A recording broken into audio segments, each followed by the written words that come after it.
Hello, আসসালামু আলাইকুম viewers, কেমন আছেন সবাই? আশা করি সবাই ভালো আছে। আজকে সবাই যাচ্ছি ফুটবল খেলা দেখার জন্য।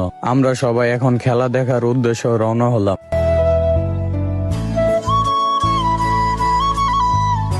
এখন আমরা খেলার মাঠে চলে আসছি। খেলার মাঠে এসে দেখি আজকে কোনো খেলাই নাই। তাজিম বলেছিল আজকে বলে এই মাঠে খেলা আছে, তাই তাকে হালকা পাতলা থেরাপি দিলাম।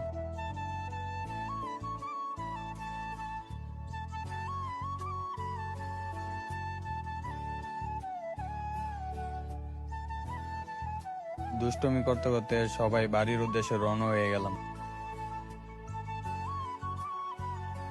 বাড়ির উদ্দেশ্যে যাওয়ার পথে দেখি বড় ভাই আসছে খেলা দেখার জন্য, তাই বড় ভাইকে বললাম আজকে খেলা নাই। এই কথা শুনে বড় ভাইয়ের মনটা খারাপ হয়ে গেল, তাই বড় ভাই বলল চল বাইদের পার থেকে ঘুরে আসি গা। তাই আমরা সবাই যাচ্ছি বাইদের ওইদিকে ঘুরার জন্য।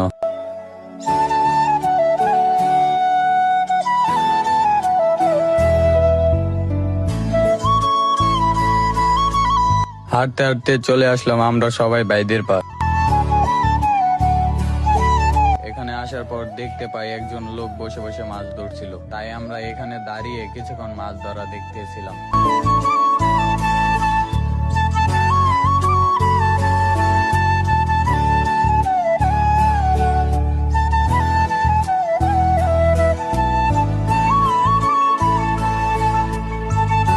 আর মাছ ধরা দেখার পর আমরা বাসার দিকে চলে যাচ্ছিলাম সবাই, কারণ সন্ধ্যা হয়ে যাচ্ছিল। আমরা সন্ধ্যা দিকে বাসা যাওয়ার পথে এরকম একটা সুন্দর দৃশ্য দেখতে পাই। তো ভিউয়ার্স, আজকে এই পর্যন্তই ছিল। ভালো থাকবেন, আল্লাহ হাফেজ।